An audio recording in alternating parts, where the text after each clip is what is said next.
Hi, I'm Venmathi G, and I was Melanie's mentor over the last 8 months or so.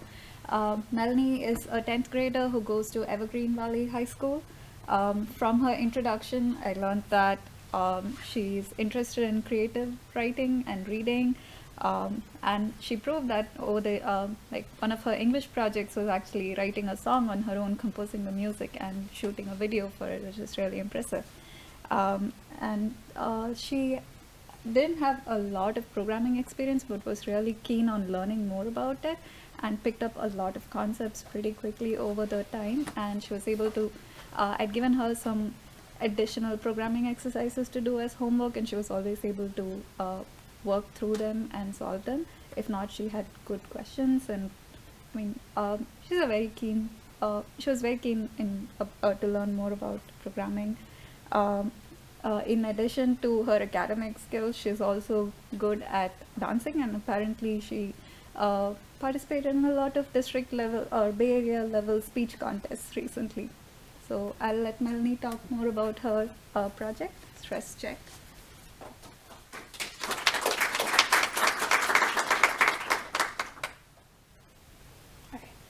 Hi, my name is Melanie Robles. I'm in 10th grade, and I go to Evergreen Valley High School.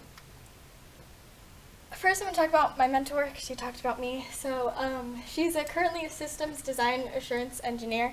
That's one of the first things we talked about. Currently, she's working on, like it says, diabetes-like devices, and we talked about her working on like an insulin pump and how that works.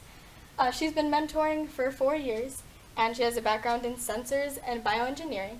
She used to work on medical devices for heart attacks and hypertension, and she enjoys reading, going on walks outdoors, watching movies, baking, and she practices yoga and meditation on occasion. She made sure to make me emphasize that it's on occasion, which, same. Okay, my project is called Stress Check. Basically, what the project does is we take into account heart rate by using heart rate sensor, and by finding the user's heart rate, you can detect the level of stress that they're at, and by knowing that, it shows them a video depending on the level of stress that they are at in order to calm them down. It's a desktop app that uses Arduino and Python for the coding behind it, and the reason why I wanted to do this project was because I wanted to learn more about coding and how to code. Like she said, I have limited coding experience, but I did go to a camp for about a week that taught me about Python, and that made me interested in it, so I wanted to do it more. I've also been interested in stress and methods on managing it, just because it's a very universal problem that everybody has to deal with. And a couple things that I learned was coding in Python, obviously, because I made it with Python. And I learned how to use coding tools like PyCharm and Idle were the things that I interacted with in order to be able to make the project, as well as how to use an Arduino. I had to get familiar with how to do that before actually using it for the project. So through that process, we made LEDs blink, activated switches, just kind of like short practices to build my knowledge so that I could use it in the project, as well as Arduino code. What I learned. So actually, at the beginning of this process, our idea was that we would have this project and then also a separate project about human body systems, because that's also something I'm interested in. The plan was we would have a website with different body systems and then explanations for diseases associated with those. We didn't have time, but because it was the idea at first, I got to learn about functions of body systems, and I got a little bit of an introduction into website making. Some tools I used for that were HTML, JavaScript, and Google Sites. And I also learned about general coding concepts, which could be used in other coding languages. So although I did learn specifically with Python, there's certain things that can apply in a broader range to other coding languages. Our progress that we have right now is that the Arduino can measure your heart rate using the heart rate sensor and sent over the serial port. We just kind of used the library for the heart rate sensor and made modifications, so like the baud rate and things like that. But the library itself, we just took it from the sensor. And the Python application can display your heart rate values as sent over by the Arduino over the serial port. So once you have the sensor on, the application can show you what your heart rate values are.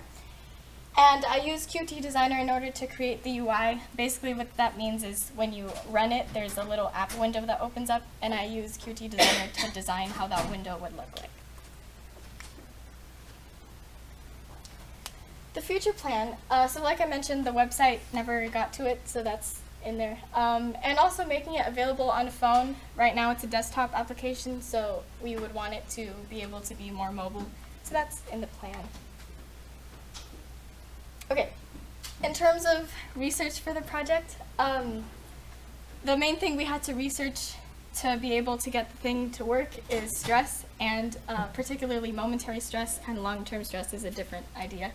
But we found that the symptoms for momentary stress are faster breathing patterns, like more sweat, faster heart rate, and there's a lot of different factors that go into it, and obviously would be more accurate if we were able to take all of those into accountability. But being that faster heart rate was one of the easiest things to measure, that's what we decided to focus on. And it's kind of hard to have a specific number that indicates whether you would be stressed or not. But using these two websites, which talk about how much your heart rate increases while during a panic attack, and also the way that long-term habits plus stress influence your heart rate, we took those into accountability and considered the sensitivity of the heart rate sensor, and we came up with the number 20, meaning if your heart rate is above 20 from your resting heart rate, that would indicate that you're a level of stress. This is how it looks like. So this is how the window itself would look like when you run it. Over here you select your resting heart rate, and if you don't know it, you can just click IDK, and then it'll tell you to choose an age. But from there, it'll calculate your resting heart rate for you based on an average, so it'll be a little less accurate, but that's what is available for you. And over here is a picture of the Arduino with the sensor, how it looks like, connect it to the computer, and this is what will show up when you run it. Okay, so this is a diagram of all the functions that go into the code. These are all functions of the whole class. Not really going to explain all of it because I just don't think you really care that much, but there's the init function, which kind of initializes everything. So basically, if you have a variable, it'll set all the variables to 0. Eventually those variables will change, but like I said, it initializes everything to have something to start with. And the connect actions function sort of connects the user action with a certain function in the code. So if you were to click a button, it would identify in the code to do this thing. So there's on stop click, on start click, which is basically if you click start, it starts showing you your values, but you can decide to stop seeing your heart rate values if for some reason that's something you want to do.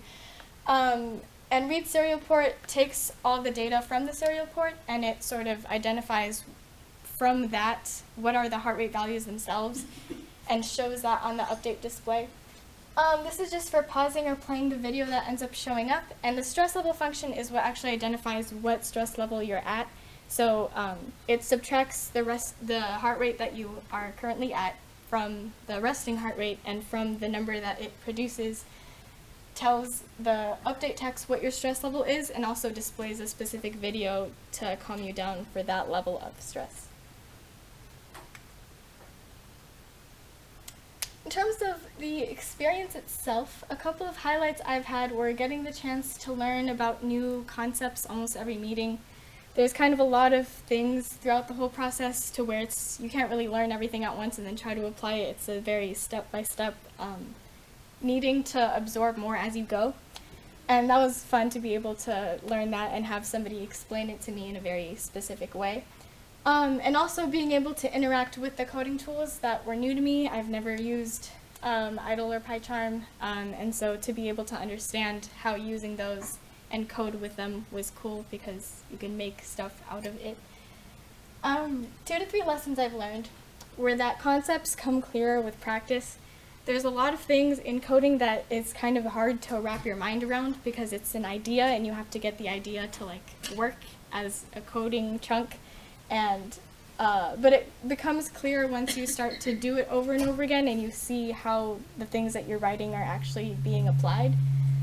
An example of this is I had, for some reason, a lot of trouble with loops, specifically for loops that basically just, it's essentially just code that you write out, and when you give it a specific range, it goes over it a number of times. For some reason, I couldn't conceptualize that, but as you do it over and over again, it becomes easier to understand what's actually happening. And I also learned that coding is like a puzzle sometimes, because there's a lot of functioning parts and you need to understand how they're all connecting with each other to make something. So looking at it in that way also made it easier to understand. Challenges I've had were conceptualizing coding logic, which I just went over, and time management was also something because I tend to underestimate how long something is going to take, especially because I tend to assume that I'm not going to run into any problems, and I always run into problems, so you need to fix them, and it takes more time. Also, retaining new information was a little bit difficult because sometimes there's just a lot of different things that you have to put together and be able to remember them and then use them again, so that was a little bit of a challenge, but it becomes easier with practice.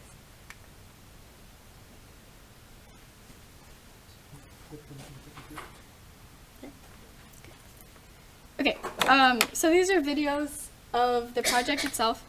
There's 5 different levels of stress. So this is level 1, 2, 3, 4, 5, and it shows a different video for each one. And this is just a video of what would happen if you clicked I don't know on the resting heart rate, just so you know how that looks like. I'm only going to play a couple, but...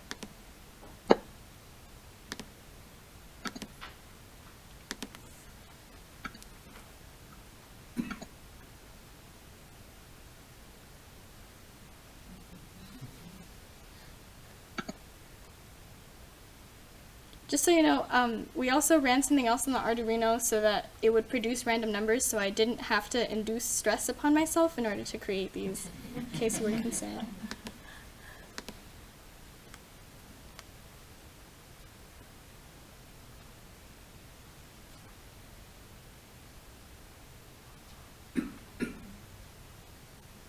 It has audio, but you can't hear it because it's a screen recording, but it's music playing that calms you down.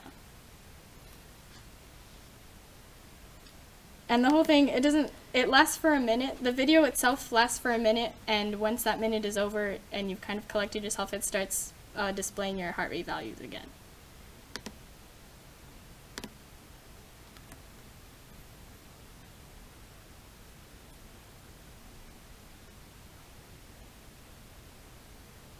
These are just videos we found on YouTube.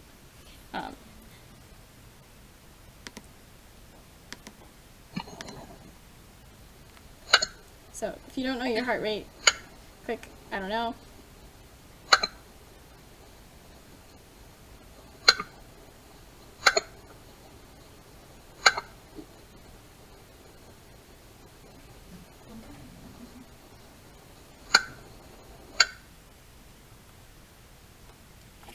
So yeah.